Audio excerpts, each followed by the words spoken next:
In January of this year, I bought this Yamaha MT-07 for $7,300, and that's why I think that makes this the best bang for your buck motorcycle in 2024.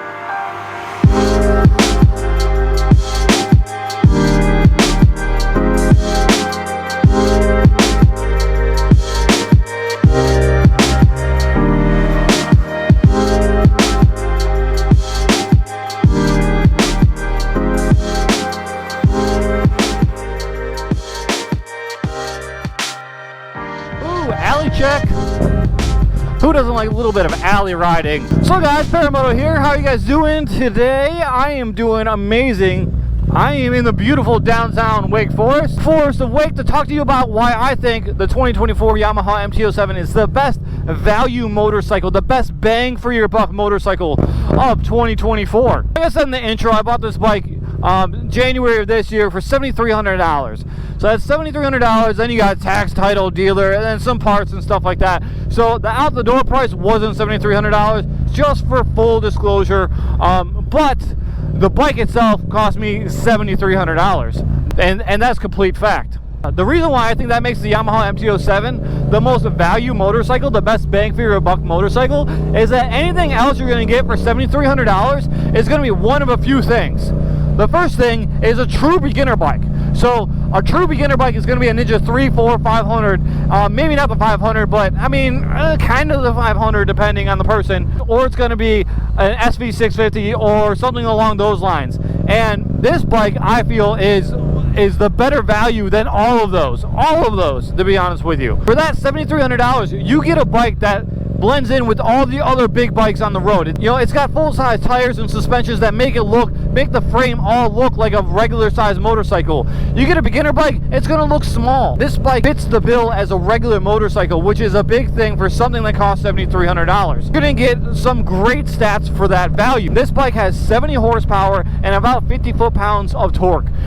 This bike has a full aftermarket exhaust, so it weighs about 390 pounds. So that's a really good power to weight ratio, especially to make something like this like a daily driver, which this is 100% a great daily motorcycle. Other bikes in this category are going to have 30, 40 horsepower. That's just not enough. That's not enough for somebody with any level of experience. You're going to get bored way faster on most other bikes versus this MT-07. Also, and if you know me, you know this channel, you know that one of my favorite things is this display. How many other bikes do you get this full-size display for $7,300? You don't. This does not come standard on most motorcycles. This thing's huge. I feel like I can plug in a Nintendo 64 to this thing and play me some Mario Kart. It's probably bigger than the freaking TV that I had growing up. Might date me a little bit as being a little bit on the oldish side.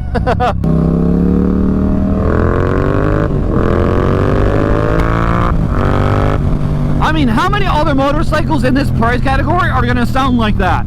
How many other bikes are going to sound like that? That is an enviable tone. I don't know if Yamaha did what they did for Lexus, but kind of a lesser known fact, Lexus had a superbike called the LFA, and they actually sent Lexus to Yamaha for Yamaha to tune that exhaust note, because Yamaha has music departments and music divisions, so they know a thing or two about tone. I'm kind of wondering if they did the same thing with the Yamaha MT series, because these are like some of the best sounding motorcycles out there. For $7,300, compare this to a beginner bike. This bike is going to blow it out the water. Your beginner bike is going to be boring, it's going to be stale, you're going to want a new bike in a year.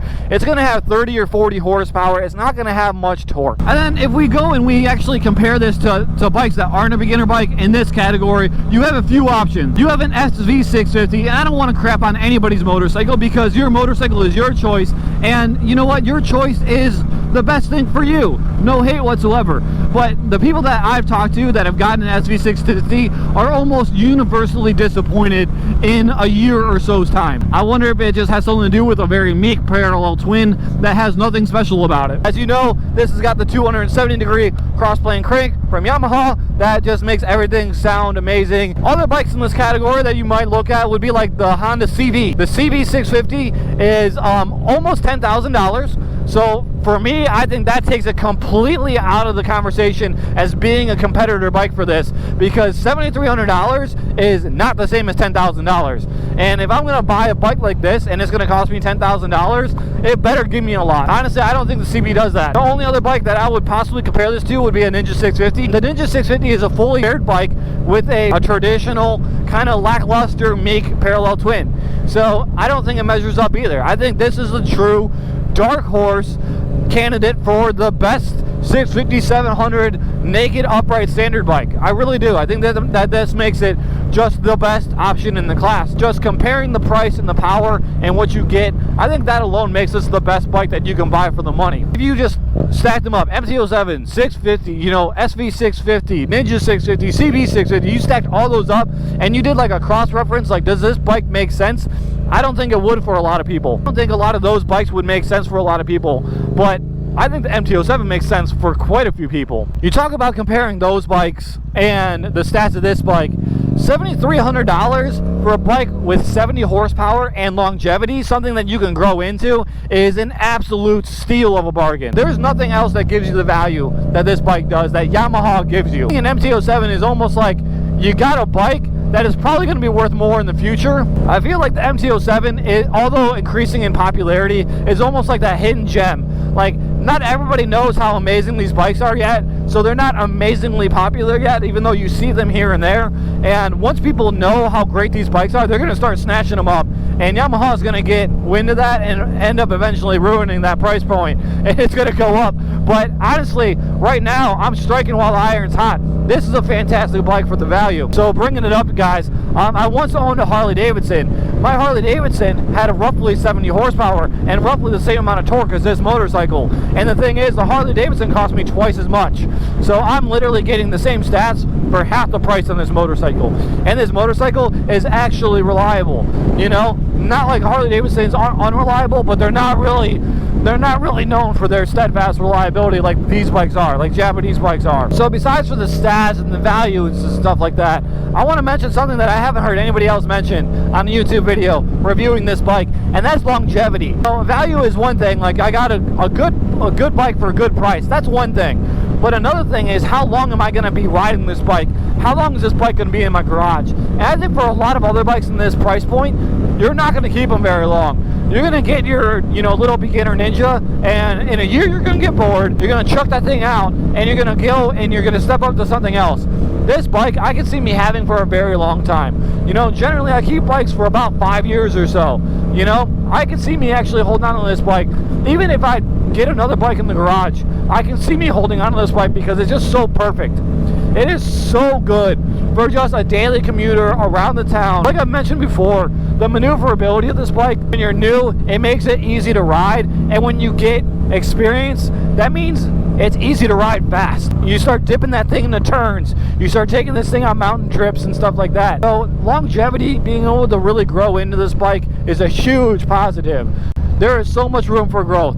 You know, 70 horsepower is perfect for the street. If you went and got a sport bike, to be honest with you, there's so much horsepower on that bike you'll never use. So why do you want to pay for something that you'll never use? You know, it's just stupid. You know, why am I going to pay for 100 to 200 horsepower? Because a lot of modern motorcycles have 200 plus horsepower. Why am I going to pay for 200 horsepower when I'm only ever going to use 100 of it, 70 of it? You know, it doesn't make sense. It doesn't make logical sense to most people. You know, sometimes the heart wants what the heart wants and people go get the bikes that they want, even though it doesn't make sense. But to me, it really doesn't make sense anymore. 200 horsepower is kind of dumb for my life. Longevity, like I said, is huge on these bikes. You know, you don't really find a lot of these used. You know, you can find them, they are out there, but they're not like trying to go find a used R6. Those are everywhere. You know, go find a used sport bike, and you know, you're gonna have a lot of people out there selling, you know, just about every sort of model of sport bike, but you don't find a lot of MTs because people have been hanging on to them. Like, they've been hanging on to them and they've been putting a crap ton of miles on their MTs. So to me, that speaks volumes to what this bike is and the longevity. Like I mentioned, everybody that I know that has an SV650, which is probably this bike's main competitor, has absolutely regretted it. They're all looking to step up to something else. They're all looking to do something else. Everybody that has an SV650 have been trying to step up and get into something else. But the people with MTs, they're keeping them. People with MTs are keeping them and enjoying them for a good long while. To be totally honest with you, I think an MT is the absolute best value on that alone as well. That's another thing that makes the MT a stupid good value, is the longevity that you get out of them. Once I pay out this bike, I can see this being in my stable and probably not leaving, because there's no point of selling something that's this good, you know, and it's just this multifaceted and this good at daily commuting. So this bike will be in my garage for a good long while. This might be the first bike that I have for a decade. We'll see. MT series is really taking over for Yamaha.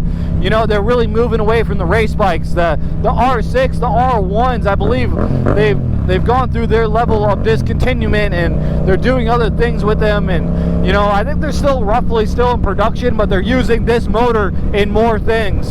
So the MT is really taking off and taking over everything. Time will only tell where that's going. I think the MT series is really becoming the flagship bike for Yamaha. And you have things like, you got things starting like, I believe it's Moto America that has a parallel twin category for racing now. So these things are becoming more and more popular. And I think the parallel twin is going to become a truly big powerhouse in a lot of bikes, in a lot of motorcycle manufacturers' arsenals. So, you know, time will tell. I think these parallel twins are becoming much more than just beginner bike stuff. They're finding ways to make them interesting and fun. And I think Yamaha has already hit a home run with this bike, but they're getting ready to hit a grand slam in the future probably. I hope you guys are lucky enough to find yourself on an MT-07 one day, either buy it or rent it or something. But you know, this bike is something that you really just begs to be tried out by everybody. You know, everybody needs to experience this. It's just such a perfect bike all around. But that's it for today's video, guys. If you guys like the video, please make sure to like and subscribe. I'll see you guys on the next one. Deuces.